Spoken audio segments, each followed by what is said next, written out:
Hi, I would like to give a conducting lesson which is both sketchy and comprehensive. Sketchy in that I will not spend that much time on each element. Comprehensive because I will try to cover most, if not all, of the basic devices one uses to conduct, the basic elements. So let's start with the styles of conducting. The most common style is legato, and this is a legato 4/4 pattern. Notice it's all curves, no angles. Notice that beat 1, beat 2, beat 3 are all on the same horizontal plane. Belly button height approximately. Now this can vary. In fact, most of the rules I espouse during this video might be broken at times. These are just general rules, general observations. Focusing just on the right hand now, notice I'm talking and I'm conducting legato. Each beat is followed by a rebound. So, here's beat 1, rebound, 2, rebound, 3, rebound, 4, rebound. Notice that the rebounds are always in the opposite direction to where you're going. So the rebound of 1 is slightly to my right because I'm going to beat 2, which is to my left. Then I'm going to rebound to my left because beat 3 is to my right. And then I'm going to rebound to the right because beat 4 is to the left. There are two ways to approach the third beat. One is clockwise and one is counterclockwise. And most people seem to do counterclockwise. I prefer clockwise, which allows the palm to be in a more upward direction for more of the time. If you conduct counterclockwise, the palm is down, and I think the palm is more expressive when people see it. So that's legato 4/4. Now the second style is Macchiato. Macchiato is accented.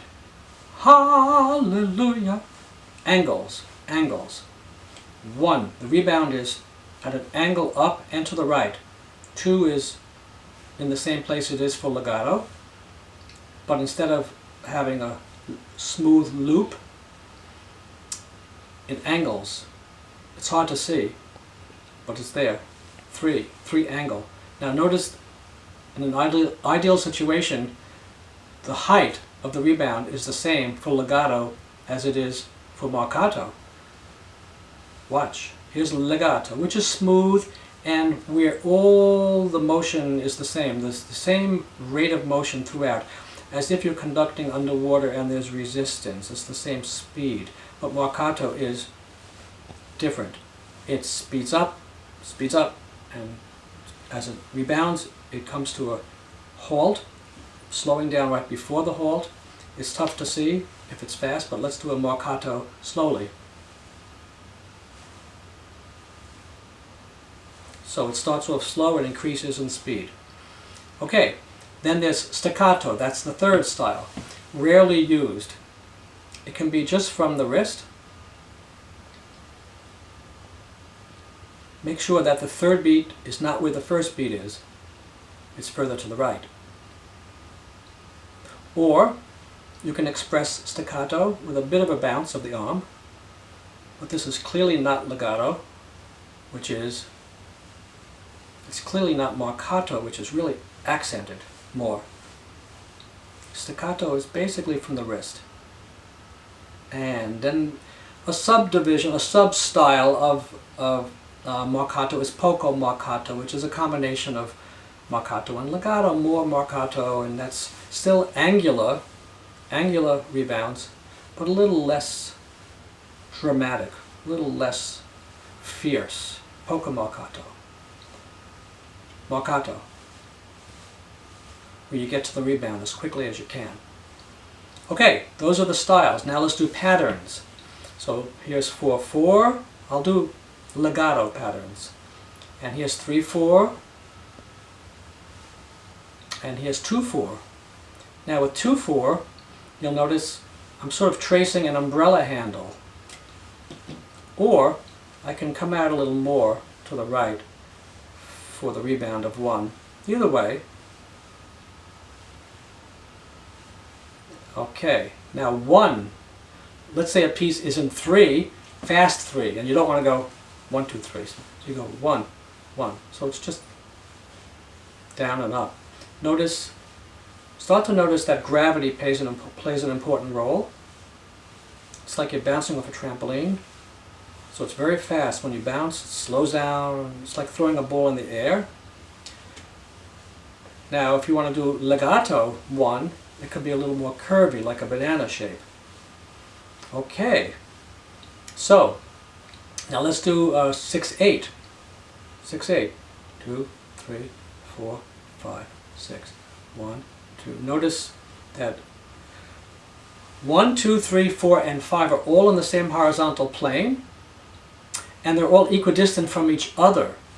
1, 2, 3, 4, 5, 6 approaches the vertical.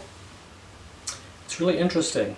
Some people they don't put 4 far enough to the right, so they go like this and it looks like it's 1 again. Be careful not to do that, but rather 1, 2, 3. Cross over and do 4, which is the same distance from 1 as 2 is. And that's 6/8. Here's 9/8. 1, 2, 3. 1, 2, 3, 4, 5, 6, 7, 8, 9. 12/8. 1, 2, 3, 4, 5, 6, 7, 8, 9, 10, 11, 12. Really interesting, because now 1, 2, 3, 4, 5, 6, 7, 8, and 9 are all on the same horizontal plane and all equidistant from each other. Here it is. I'll do it 1, 2, 3, 4, 5, 6. Now be careful to cross over 3 and go to 7. So it's 1, 2, 3, 4, 5, 6, 7 is further to the right than 3, 8, 9, 10, 11, 12. Great. Then we have irregular meters like 5/4, which is like 4/4 with an extra beat. So it's 1, 2, 3, 4, 5, or 1, 2, 3, 4, 5, depending on the text. That's true also of 7/4. It can be 1, 2, 3, 4, 5, 6, 7, or 1, 2, 3, 4, 5, 6, 7. It depends on the text. This is all very interesting. Now, let's do the left hand. The left hand is primarily used to crescendo, to decrescendo, to give cues, and to cut off. Let's start with crescendo. From the hip, the wrist, the side of the wrist, should be touching your handle, the side of your body. This is where it's piano or pianissimo. When you crescendo, do not go straight forward. If you go straight forward, you might be in danger of hitting your hands. Your right hand, when it's conducting, might hit it. So angle it towards the left. And think of a point over there, a point in the air about eye level and about where my index finger is ending. That's the point you want to travel to in a direct line. So don't go forward and curve up. That's a common mistake. Go right for that line, and notice my palm is facing up. Give me more volume.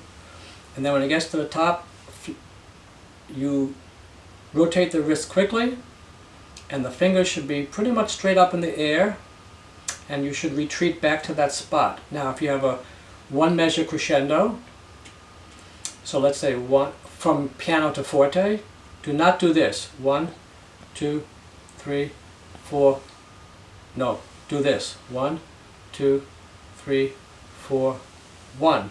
So notice the downbeat is both the peak and the start of the decrescendo. So you don't want to rotate your wrist too soon. You want to do it on 1. 1, 2, 3, 4, 1, 2, 3, 4. A common mistake is to, when you're using your right hand conducting, is to do the left hand in spurts. That's for a beginning conductor. A beginning conductor must work with hands separate before you put them together. Now, let's talk about crescendo a little bit more.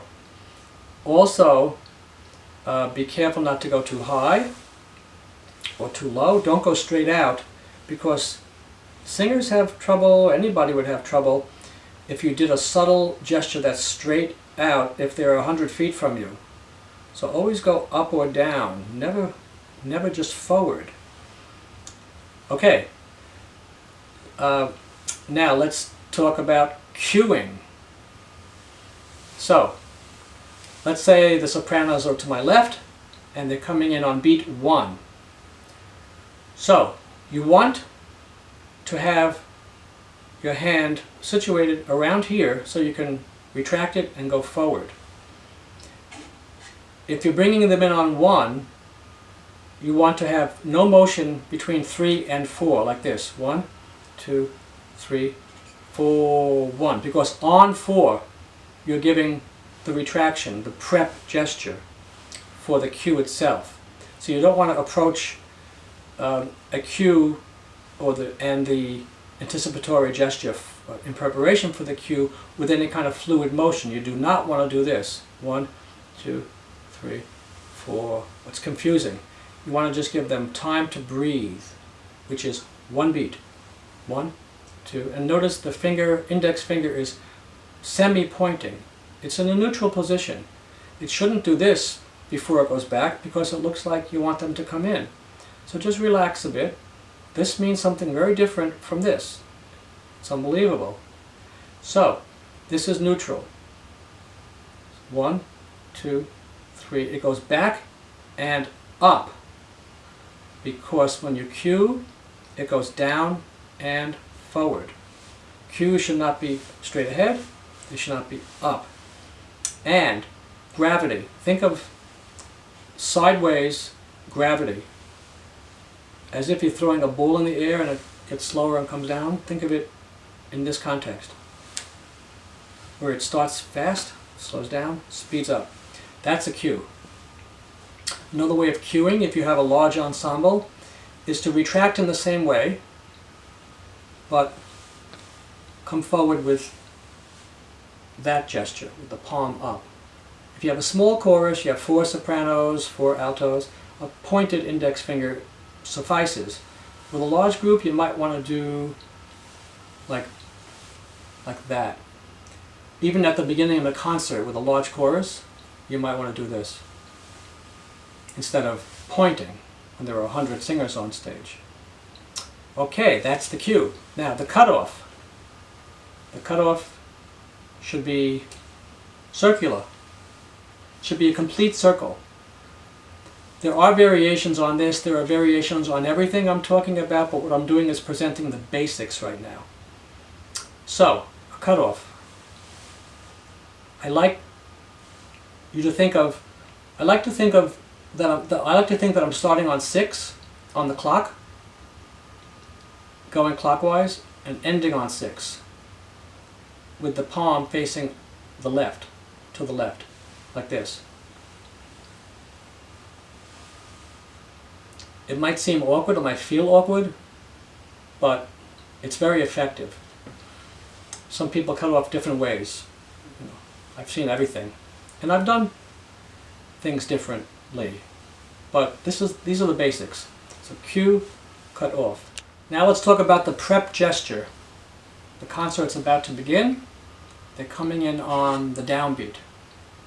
Of course, you can use 2 hands for the prep gesture and for other things, but let's just concentrate on the right hand for now. If it's andante, mezzo forte, legato, the prep gesture should look like this.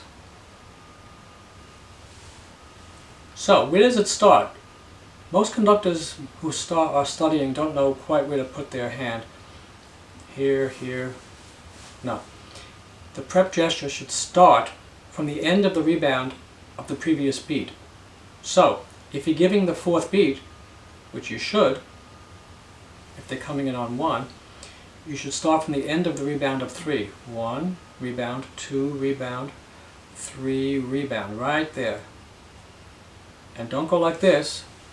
Do a nice sweeping gesture to create the mood and the tempo, most importantly, the tempo. What if they're entering on the 2nd beat? Start on top and go straight down.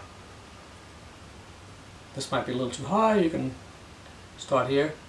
By the way, the strike zone, like in baseball, the highest one should go when one conducts generally. Let's say it's here, maybe here. Belly button height is the lowest. Maybe a foot to the left, a foot to the right. You don't want to conduct like this. It's crazy. You don't want to have the singers have to look at your left hand, which is way out there, and the right hand, which is way over here. So compress it a bit. Conducting should be expressive and clear and simplistic. No wasted motion.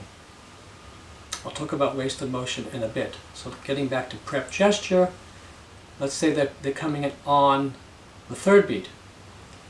The concert's beginning, they're entering on the third beat. So you have to give the second beat as the prep gesture. So you have to start at the end of the rebound of 1. So here's 1, rebound,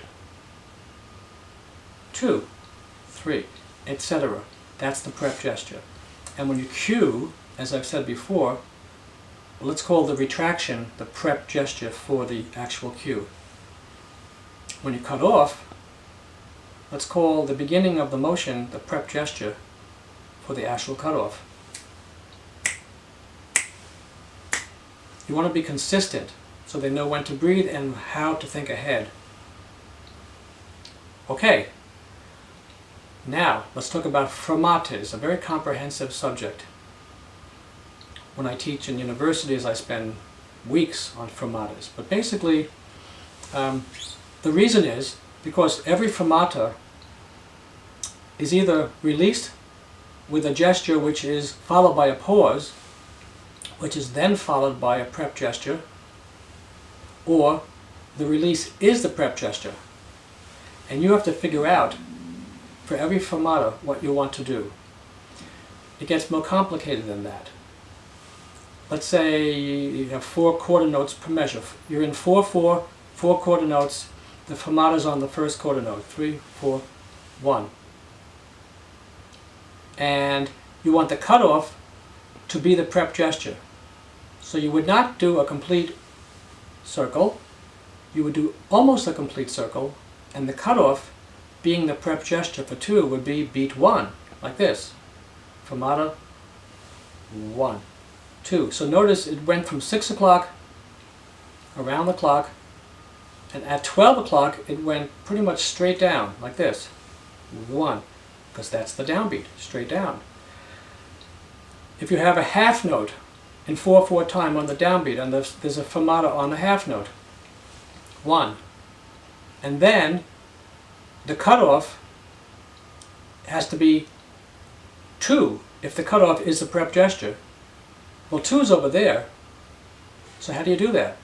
You can't do a circle in counterclockwise motion. You have to move your hand to the left and then do a loop in the air to the left and then give 3 like this. So it's pretty complicated. Here's when a situation where the cutoff is followed by a pause,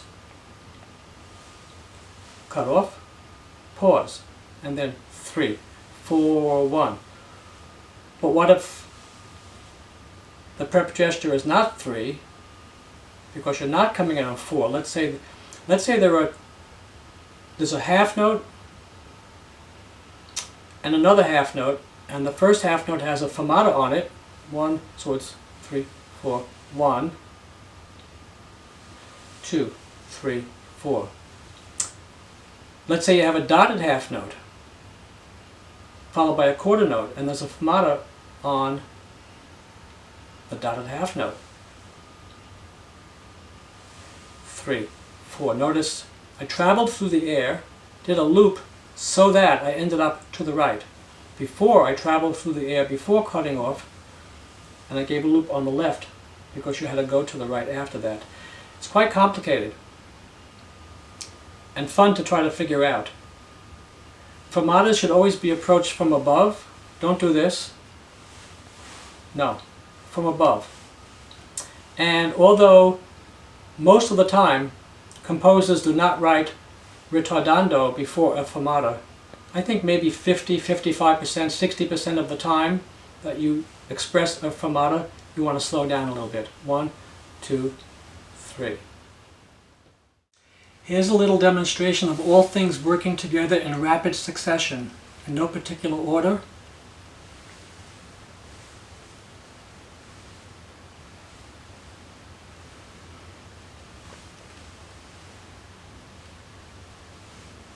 Fermata, crescendo,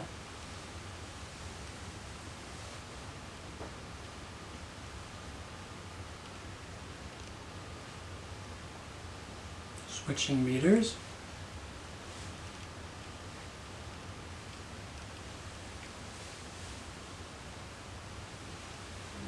thank you.